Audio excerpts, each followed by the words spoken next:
Hola, buenas tardes, ¿qué tal? ¿Cómo están?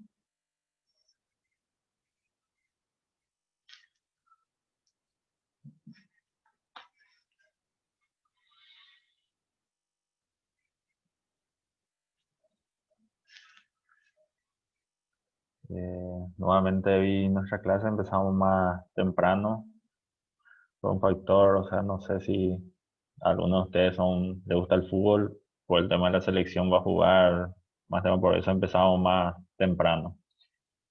Eh, ya me pasaron, he visto en la plataforma, ya están los horarios de los exámenes parciales. No sé si escuchan bien mi audio.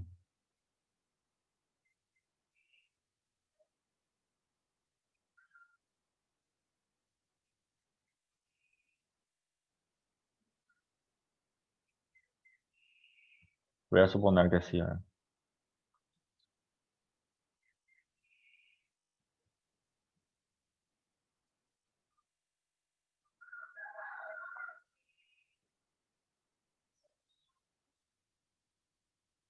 ¿Se llega a escuchar mi audio o no? Antes de ir partiendo para tratar de corregir si es que no se llega a escuchar.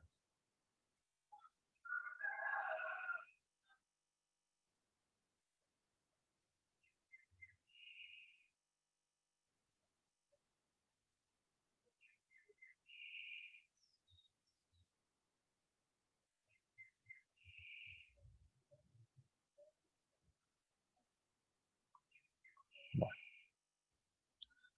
vamos a tratar de que sí se tome.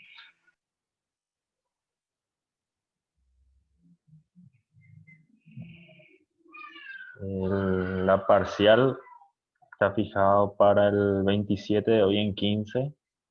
Eh, Va a ser el formato, seguramente que conocen. Va a ser selección múltiple, pareo, eh, eh, la respuesta correcta, ¿no? Seleccionar la respuesta correcta sobre esos puntos. O sea, va a ser de 15 puntos. Vamos a dividir en dos parciales de 15 y 10 puntos de trabajo en esta unidad.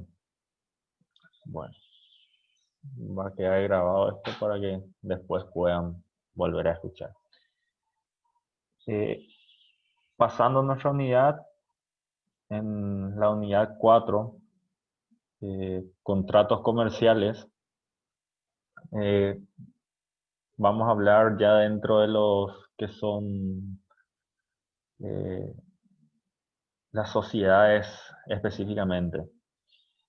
Primeramente vamos a hablar específicamente de la sociedad en general, algo, la sociedad en forma común, por decirlo vulgarmente, cuando se usa esta sociedad que no sea SA, SRL, una sociedad simple, se conoce como una sociedad general o sociedad simplemente. La norma dice que se recomienda, se puede utilizar esa sociedad, por ejemplo, utilizar un nombre, por ejemplo, acá Gastón Salazar y compañía. Sería para identificar que es una sociedad. Porque al saber que las sociedades, vimos en las primeras unidades dentro de las personas, las sociedades son las personas jurídicas, son de la existencia ideal. La existencia comienza a partir de ese contrato de sociedad, nace lo que es esa persona jurídica que se complementa específicamente con la inscripción en el registro público. Eh, Hay que saber que la sociedad es un contrato, es un acuerdo de voluntades entre dos o más personas.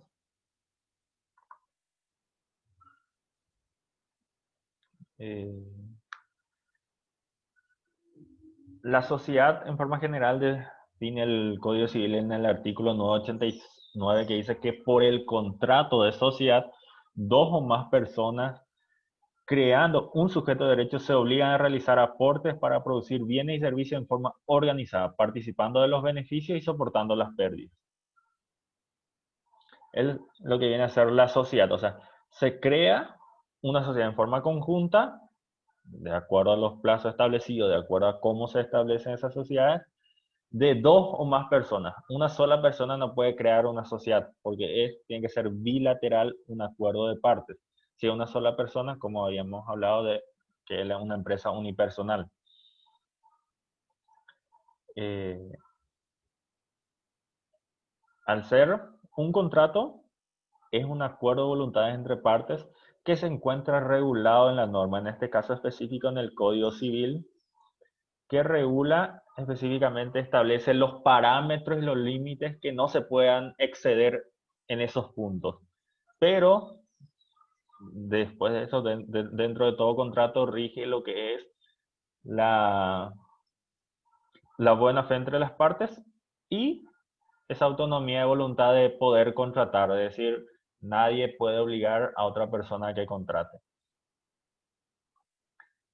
Al hablar de la constitución de las sociedades, eh, establece los ciertos límites. Por ejemplo, en el artículo 960 habla que es lícita toda sociedad de todos los bienes presentes y también de todas las ganancias. O sea, la sociedad tiene que estar basado en todos sus bienes presentes, en lo que aportan los socios, y va a ser también bienes lo que viene a ser las ganancias, que tienen que ser ciertos y determinados, dice la norma. No, no puede ser algo imaginado, no se puede crear una sociedad por algo imposible. Es por una cuestión de la misma naturaleza misma, o sea, tiene que ser algo determinado y tiene que ser cierto, posible. También habla que los contratos tienen que celebrarse, los contratos de sociedad tienen que celebrarse por escrito y establece que sea por escrito. Y hace una aclaración y por escritura pública cuando los casos previstos en este código. O sea, se entiende que un contrato de sociedad se puede hacer en un acuerdo entre partes privadamente si no es que la norma pide que se haga por escritura pública. Y cuando pide la norma que se haga por escritura pública, es lo que encontramos en el artículo 700 del Código Civil, donde dice cuáles son los actos jurídicos que tienen que hacerse por escritura pública. Y en el inciso en el inciso C, habla que los contratos de sociedades, en los casos de que el aporte sea mayor a 100 jornales mínimos,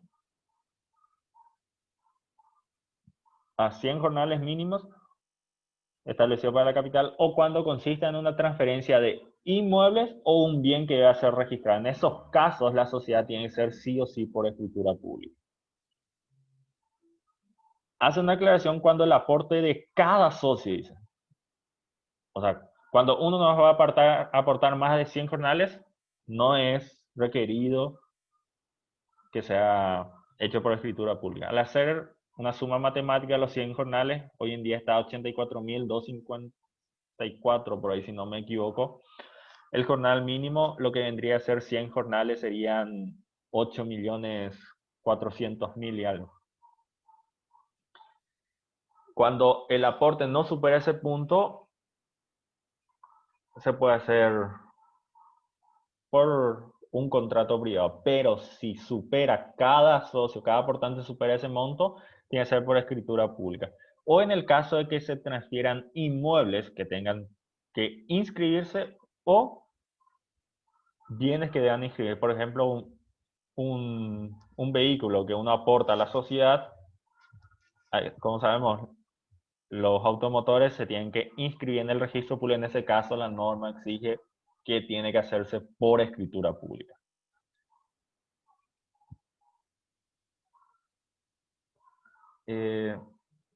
Eso en gran parte lo que es, a grandes rasgos, lo que es la constitución de sociedades.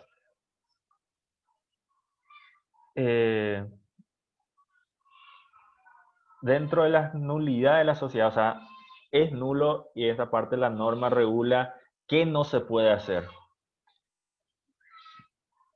En el derecho privado, como sabemos, todo lo que no está prohibido está permitido. Entonces, acá establece las prohibiciones de que no se puede hacer. Por ejemplo, la sociedad es nula, dice el artículo 961, cuando comprenda la universalidad de bienes presentes y futuros. O sea, que de los socios, es decir, los bienes presentes de ahora y los que adquieren en el futuro. De eso, o sea, de todos los bienes, o sea, sin excepción, eso es nulo, esa sociedad va a ser nula por ese punto, o sea, porque en los hechos futuros uno no puede comprometerse, no puede garantizar. Solamente los bienes presentes, y es en concordancia con el artículo 960 que tiene la sociedad, él dice a toda sociedad de bienes presentes y también de todas las ganancias, no de bienes futuros que adquiera el socio. Otra de las causales sería, por ejemplo, cuando es por su influencia social solamente o política, por ese punto forma parte de la sociedad, porque que es en la sociedad sí o sí se tiene que aportar algo, o sea, no cumpliría su fin solamente por aparecer un nombre, o sea, solamente porque le quiero dentro de mi sociedad a Fabiola, eh, va a incluir sin aportar nada, o sea, eso es lo que pretende la sociedad, solamente para darle una imagen, tiene que sí o sí aportar algo a la sociedad para que pueda formar parte de la misma. Y es lo que establece las innumerables cantidades, por eso que también que establezca que no puede renunciar o que no puede ser excluido, es una de las causales de que la sociedad sea nula.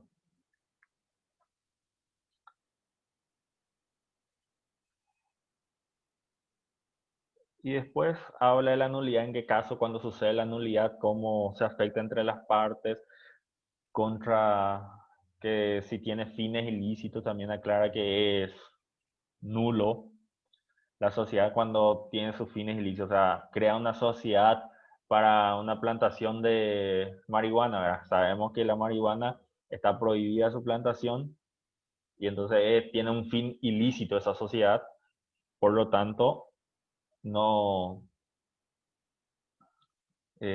contradice lo que dice la norma y por lo tanto es nulo. Bueno, salteando a grandes rasgos, ustedes van a, en el material de lectura van a tener más y si quieren profundizar, encuentran el Código Civil específicamente dentro de las sociedades, estos artículos que estamos hablando. Al hablar de derechos y obligaciones del socio, que el socio dentro de ese contrato respectivo debe, o sea, si se prometió a aportar algo específico, él debe a la sociedad, es decir, tiene que aportar ese punto. Y siempre será responsable de esos vicios reviditorios o por la evicción. Los vicios reviditorios es cuando tiene algo dañado, ¿cierto? O tiene algo, por ejemplo, tiene un juicio atrás que todavía no se finiquitó y él presenta a la sociedad, o sea, después puede volver a anularse toda esa escritura y salir nuevamente de la sociedad. En ese caso, él se compromete de su caso, o sea, no le exige, o sea, que él ya aportó, o sea, lo que establece la norma, especialmente en los vicios revitorios, es que él se comprometa a cubrir con los gastos de ese punto de haber perdido nuevamente la sociedad, o sea, tiene que reponer específicamente monetariamente con las indemnizaciones respectivas de, de haber iniciado, de tener ese vicio reviditorio. Eh, Según la naturaleza de los aportes, los derechos de la sociedad se regirán por las normas siguientes. Cuando lo viene entregado, el socio perderá el derecho a reclamarlo en el eventual caso de que se produzca la disolución de la sociedad. Es decir, yo aporté un vehículo y al dividirse la sociedad yo pido de vuelta ese vehículo. En ese caso, una vez que yo aporte ya formo parte de la sociedad y en el momento de la liquidación se va a establecer a quién corresponde. O sea, no es que yo pueda, porque yo di ese vehículo a la sociedad, me tenga que volver a quedar con ese vehículo, por dar un ejemplo. Respecto a las cosas fungibles o que se deterioran por el uso, que se destina a ser vendida por cuenta la estimada en el acto constituyendo el documento, la sociedad tendrá el dominio sobre ella. O sea, todo lo que uno aporta ya es de la sociedad, ya no es más un bien personal del socio, es ya de la sociedad y al ser la sociedad ya es de todos los socios. Establece hasta el inciso F los puntos específicos. También habla de lo que me parece interesante hablar de que ninguno de los socios podrá ser obligado a la prestación si es que no se comprometió a ese punto. O sea, no le pueden obligar al socio para que él aporte más. Es decir, yo aporté el 60% de lo que es la sociedad y yo le pido para que aporte, para que llegue a 50-50. No, o sea, si uno se estableció en el contrato que yo voy a aportar un vehículo y el otro va a aportar tanto en efectivo, la sociedad se queda constituida de esa forma. No se le puede obligar al otro socio a que aporte más de lo que se comprometió. Es una cuestión normal, ¿verdad? Después van a ver en el punto específico dentro de la sociedad cómo se van a hacer para las divisiones de las ganancias y las sumisiones de las pérdidas. ¿Qué va a ser? Como saben que un acuerdo de parte va a ser un contrato. Si el otro aporta el 60%, pero dice en el contrato, dice que se van a dividir mitad y mitades, o sea, es un contrato, un acuerdo de voluntades. Pero ¿quién hace eso? O sea, no hay eso. En el punto, o sea, el socio no puede servirse de los bienes que pertenecen a la sociedad sin autorización específica de los socios para actos que sean extraños de la sociedad, o sea, que no son para ese fin. O sea, la sociedad tiene un vehículo.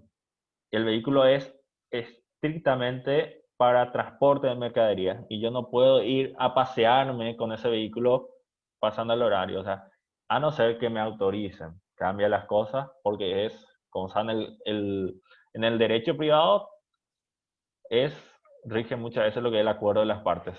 Si no está expresamente prohibido por la norma, se puede realizarlo.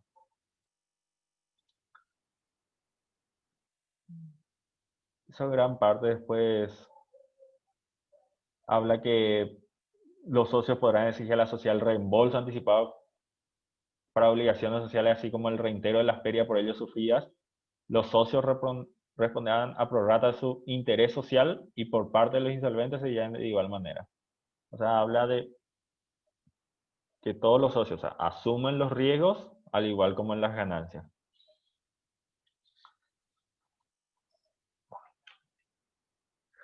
Habla también la norma específicamente regula que ningún socio puede ser excluido de la sociedad sin una justa causa.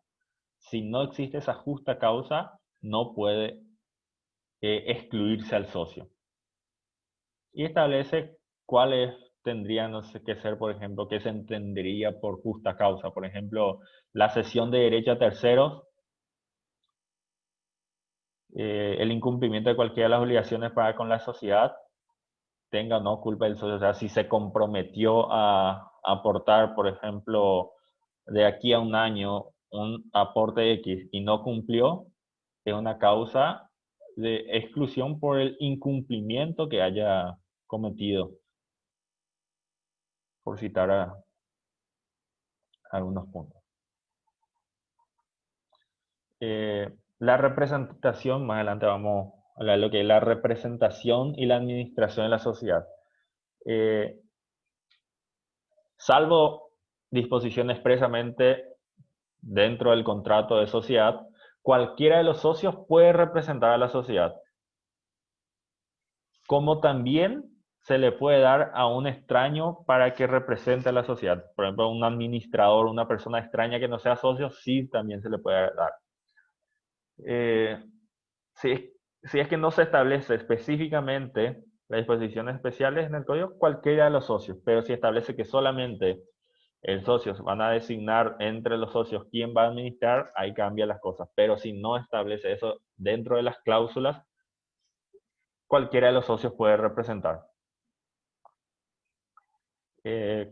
Cuando esa administración, cuando no se establezca una cláusula expresa de hasta dónde incluye esa administración o qué actos no puede realizar, se entiende que puede realizar todo lo que la naturaleza de la administración le conviene, o sea, los actos necesarios para esa sociedad, a excepción de los que específicamente se requieren un poder especial para ello, ¿verdad? Que es, ya choca nuevamente con la norma. Los administradores son solidariamente responsables ante la sociedad por el cumplimiento de las obligaciones que le imponen la ley y el contrato social.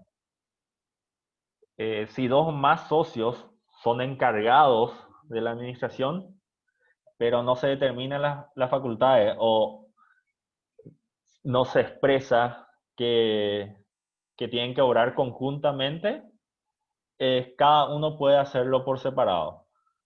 Es decir, pues, o sea, son dos socios que tienen la administración, pero no se establece que tiene que hacer esa representación en forma conjunta. Es decir, en un caso práctico, se dice que dos socios tienen la representación, pero no establece que los dos tienen que firmar, por ejemplo, los respectivos contratos o los respectivos notas de solicitudes. Cualquiera de ellos puede hacerlo. No hay una prohibición, a no ser que sea una prohibición de entre las partes. Ese poder para administrar siempre será revocable, o sea, no se puede establecer una irrevocabilidad. La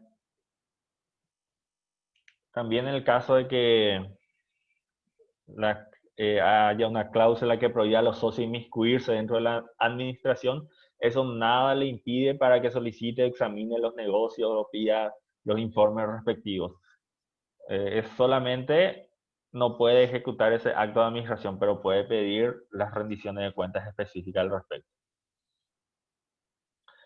Eh, Como último punto, los socios o los administradores que actúan en la gestión social responderán ilimitada y solidariamente por el aviso social y los perjuicios causados.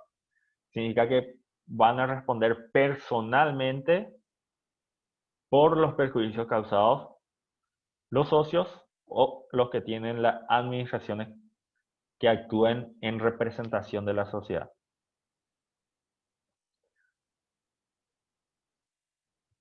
Eh, Esos grandes rasgos pasamos a lo que son la disolución de la sociedad.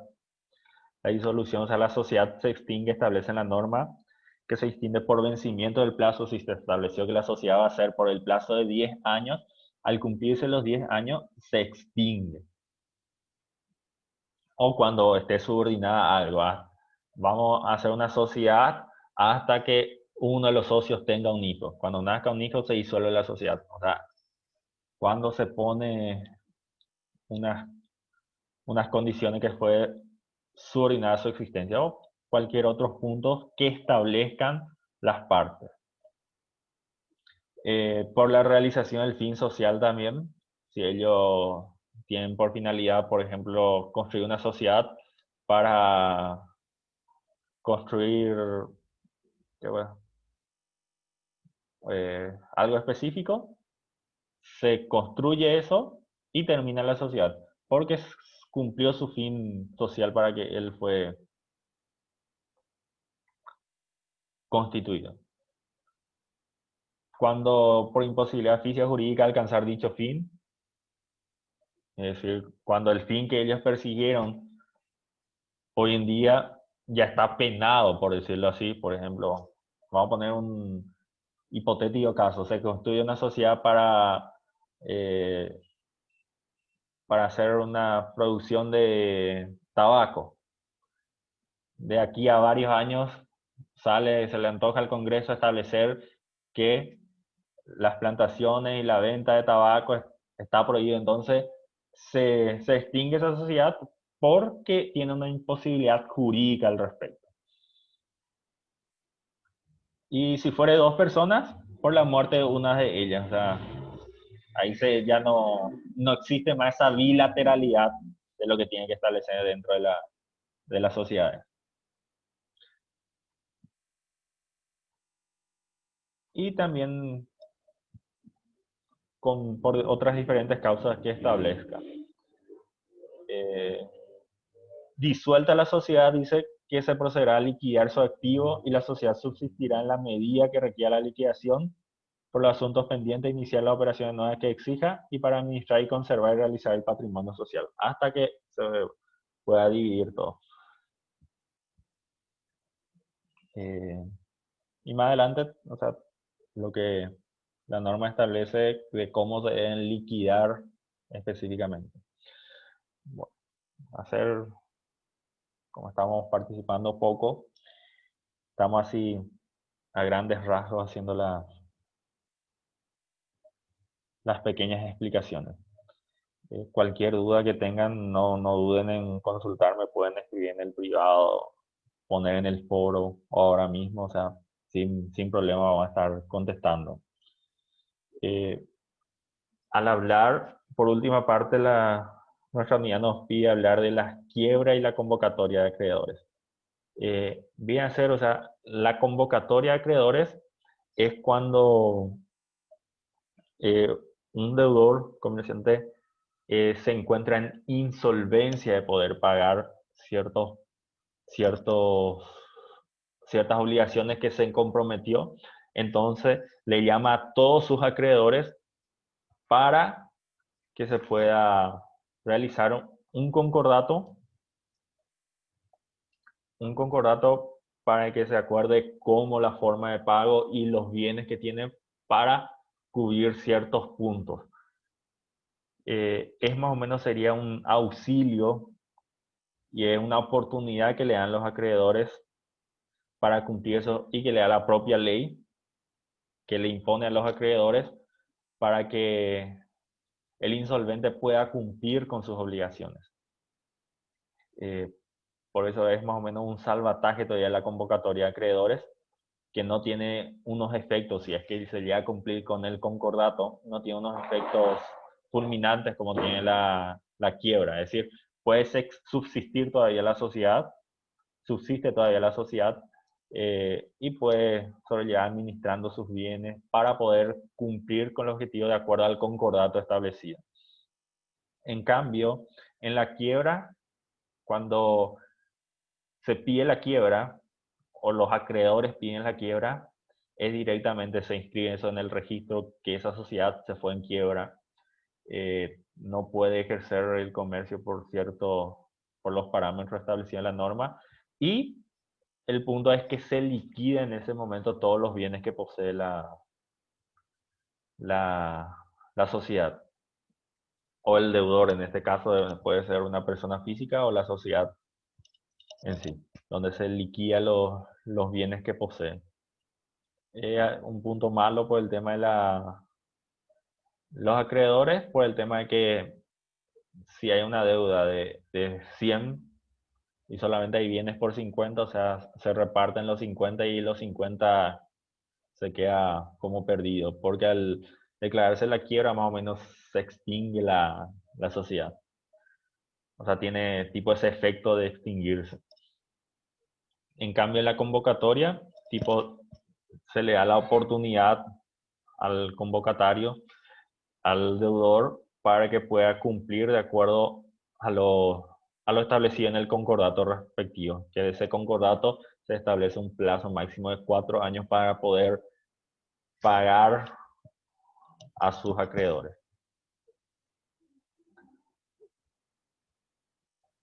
Eso es lo que es a grandes rasgos de qué sería la convocatoria y qué sería la quiebra.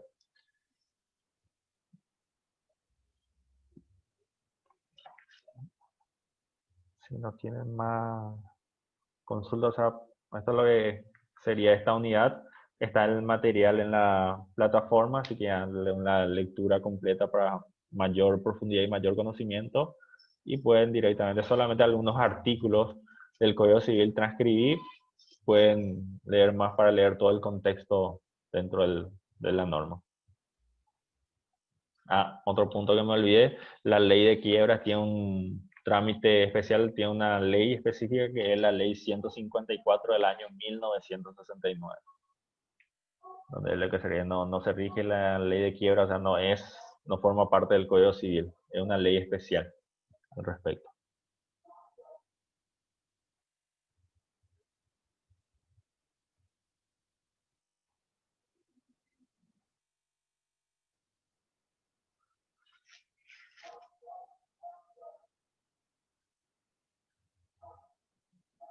Bueno, si no tenemos más consultas, nos encontramos la próxima semana.